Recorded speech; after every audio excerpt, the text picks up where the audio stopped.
자, 후보자님 오늘 또 질의 드리겠습니다. 네. 어저께 제가 질의했던 서해 잠정 조치 수용 내역 중국 구조물 사진입니다.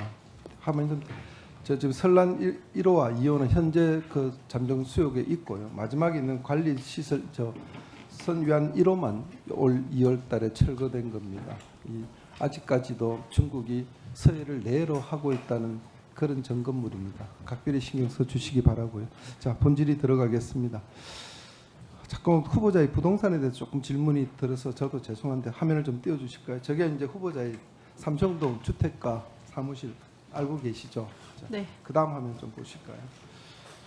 이게 지금 후보자 주택 출입문과 연결된 계단형 통로에 낮은 울타리가 설치되어 있어요. 울타리 안쪽에는 화분도 있고, 그다음 사실상 후보자의 주택이나 하단은 마당처럼 사용되고 있습니다. 근데 그래서 제가 다음 화면 볼까요? 지적도하고 토지 재당을 확인해 봤어요. 보니까 이 울타리 하단이 설치된 데가 집원이 후보자 소유가 아니고 삼청동 35-178번지 다른 사람 소유 땅입니다. 알고 계시죠?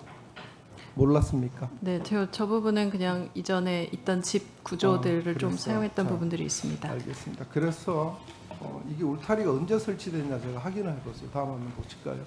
2019년 2월까지 울타리가 없었어요. 2020년 6월달에 처음으로 울타리가 설치되어 있습니다.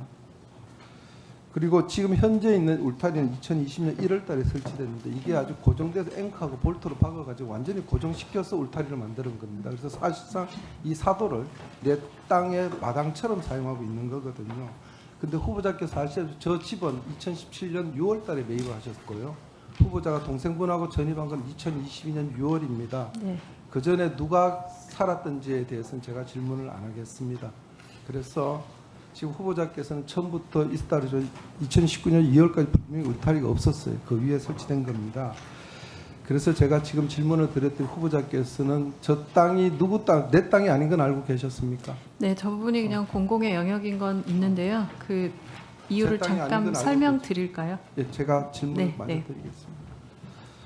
그래서 제가 이제 저 땅에 대해서 이제 질의를 하니까 그럼 이 땅의 소유자한테 사용 허가를 받았냐고 질의를 드리니까 서면 답변이 이렇게 왔습니다. 사용 허가를 받은 적이 없다 이렇게 답변 주셨는데요. 그럼 남의 땅에 사용 허가도 받지 않고 무단으로 울타리를 설치해서 마치 내 땅처럼 사용했다는 겁니다. 아무런 권한도 없이. 제가 저거는 모르겠어요. 상식적으로 그렇게 쉽게 납득이 잘 가지 않거든요. 제가 아쉬운 점이 이런 점입니다. 후보자께서 중소벤처부 장관부터 오늘의 국무총리 후보자까지 작은 땅은 작고 크다면 큰, 그러니까 영건동 불법 연결 통로, 양평군 농지의 시설물, 또 저 남의 사도를 무단으로 마당처럼 사용하는 거 이렇게 계속 반복됩니다. 이거는 반복되면 이게 실수라고 보기가 좀 어렵습니다. 그래서 굉장히 아쉽고요. 저걸 확인을 하시면은 아마 남의 땅이 틀림없습니다. 제 집안 다 확인하셨어요. 그리고 그 안에 맨홀도 있습니다. 맨홀이 있고요. 그래서 저건 울타리를 설치해서 개인처럼 사용하시면 안 되는 겁니다. 확인하셔갖고 잘못된 부분이니까 저는 원상 회복을 하셨으면 됩니다. 그리고 네, 네. 이어서 질의를 좀 또 드리겠습니다.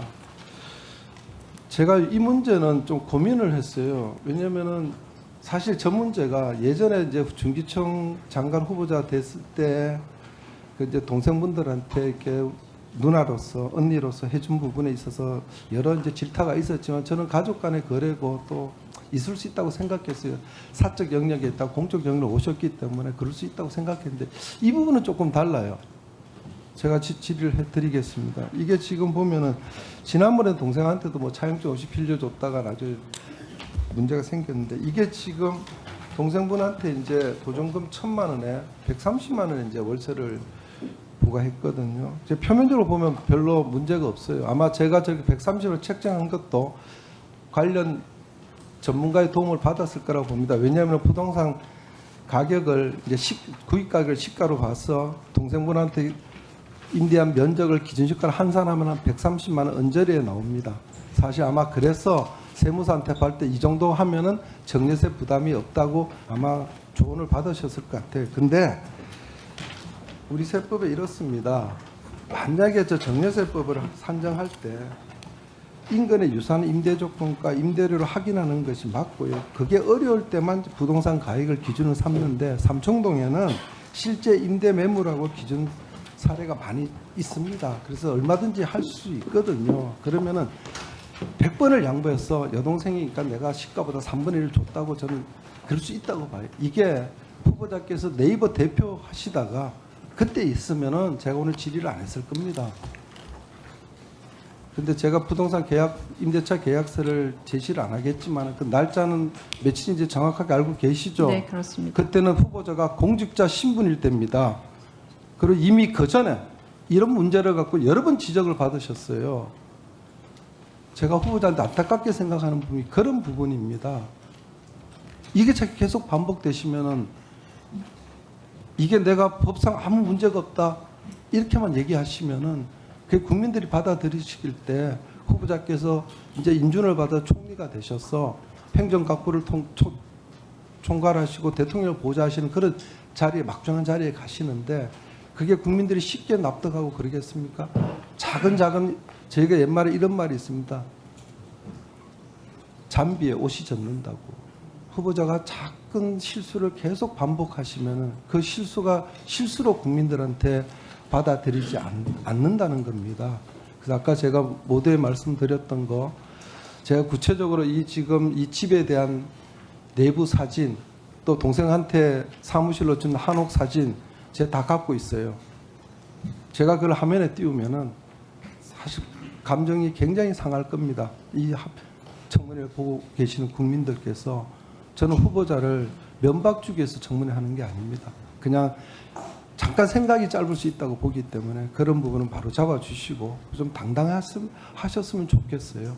그냥 동생들 도움 주시려면 그냥 정리하고 세금 내시고 이러는 게 저는 고위공직자로서 저는 올바른 처신이라고 봅니다.